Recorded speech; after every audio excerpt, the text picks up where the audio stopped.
क्या नाम है और कहाँ से आए हो आप? सर मैं साउथ दिल्ली से आया हूँ, मेरा नाम शुभम है। कल जिस तरह से पुलिस ने बर्बरता की जी लड़कियों पे, स्टूडेंट पे, जी। सब पे लाठीचार्ज किया, सर फोड़ दिए, पैर तोड़ दिए, क्या कहोगे? ये कायर ये कायर लोग ही कर सकते हैं, और उन्होंने बता दिया वो कितने डरे हुए हैं। लेकिन मोदी जी कहते हैं कि सारा देश मेरा परिवार है। हाँ, तभी शायद मणिपुर नहीं गए। देश शायद मणिपुर देश में नहीं आता है। इस तरह से कोई अपने परिवार को पिटवाता है क्या? हो सकता है मोदी जी ने यही सीखा। पुलिस के साथ सादा वर्दी में भी लोग थे, उन्होंने भी पीटा है। सादा वर्दी में तो कोई पुलिस नहीं रहती ना। देखिए, अब हम केवल मतलब समझने वाले समझते हैं ये कौन लोग हो सकते हैं, है ना। आपको शायद थोड़ा देखने में भी दिक्कत है, लेकिन आप जंतर मंतर आए हो और कुछ लोग अच्छे खासे जो हर तरह से हंस हैं, घर में बैठे हुए हैं। जी, हाँ, तो उनके लिए क्या कहना चाहेंगे? मैं यही कहना चाहता हूँ कि ये हमारे देश के भविष्य का सवाल है और लोकतंत्र का सवाल है ना।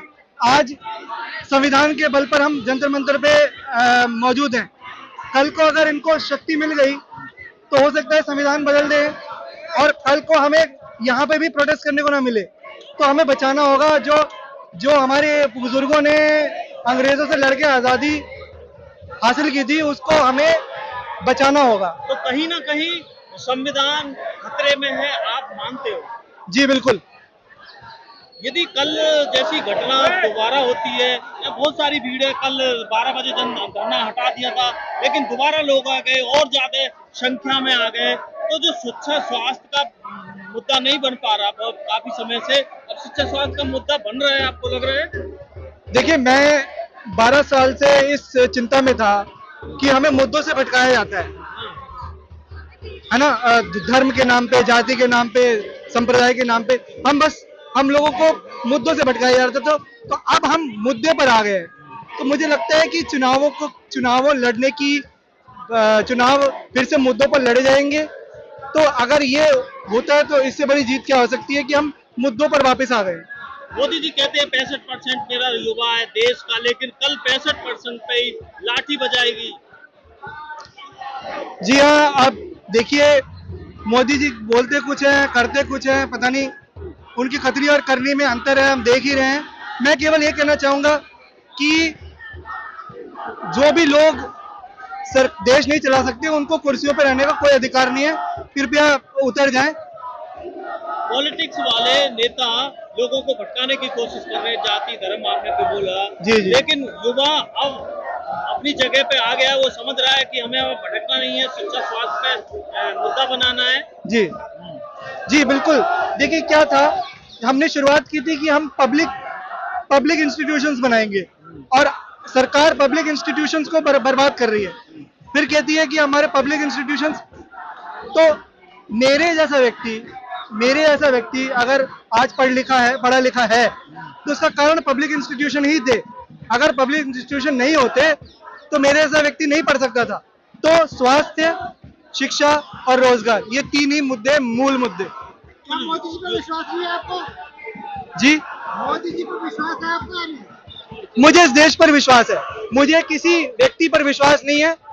और मैं तो ये मानता था कि आज नहीं तो कल हमारा देश जागेगा, और हमारा देश जाग चुका है। आपको लग रहा है कल का जो जिस तरह से टॉर्चर किए गए लोगों, लड़कियों से बोला भाग जाओ, Oh my God. नहीं तो कपड़े फाड़ दिए जाएंगे, क्या कहोगे? ये दरअसल, जैसे कि मैंने कहा कि किसी निहत्थे शांति प्रिय लोगों पर अगर कोई बल प्रयोग कर रहा है तो वो केवल एक वैश्य कर सकता है, एक दरिंदा कर सकता है, या एक कायर कर सकता है।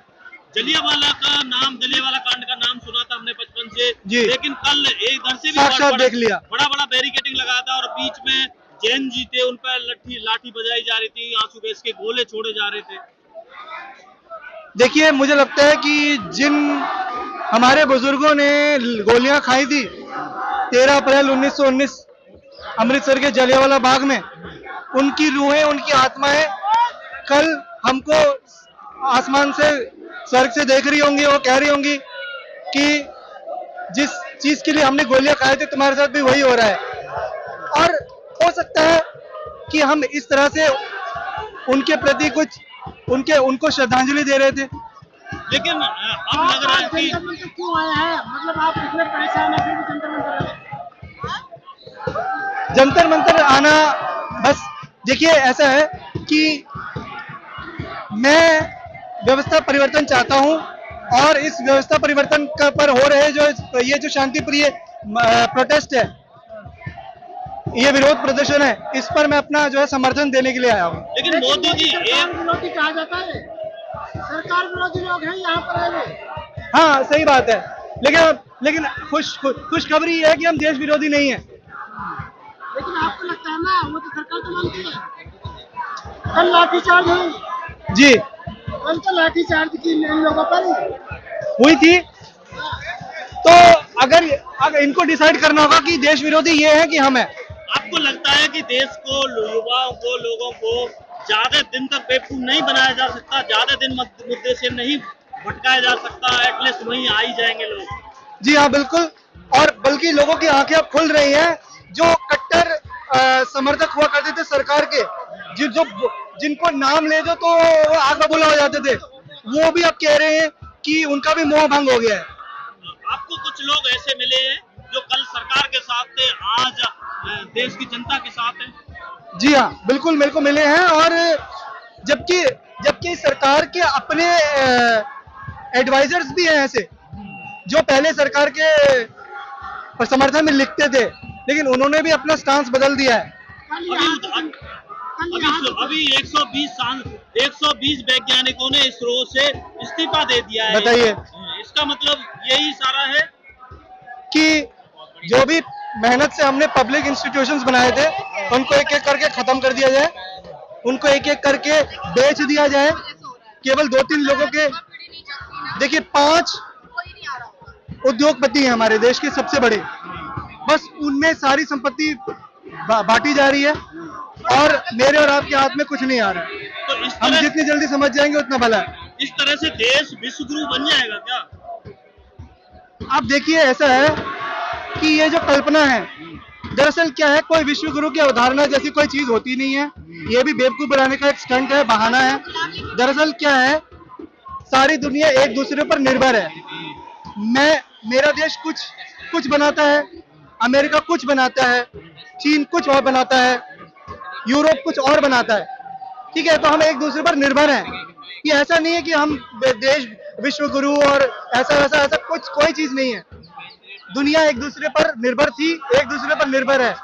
वसुधैव कुटुंबकम, हम विश्व पूरा परिवार है। हम यहाँ पे हुकूमत करने नहीं आए किसी पे। भारत अंधभक्त भी तो बनाता है। जो उसके बारे में क्या कहना चाहेंगे? अब क्या कह सकते हैं, लेकिन वही है कि अब आंखों पर से पट्टी लोगों से की उतर रही है, हट रही है और हट चुकी है, और बस वो दिन दूर नहीं कि हम जो है असल में आजाद होंगे। किसी सांसद ने, एक सांसद ने, बल्कि वो सांसद ने कहा था कि 2014 में दरअसल हम आजाद हुए, है ना। तो अब देख लीजिए, हो सकता है वो बाद में कहें कि शायद जब सत्ता परिवर्तन होगा वो कहेंगे हम असल में अब आजाद हुए हैं। 2047 तक विकसित राष्ट्र बनाने की परिकल्पना कर दी है मोदी जी ने।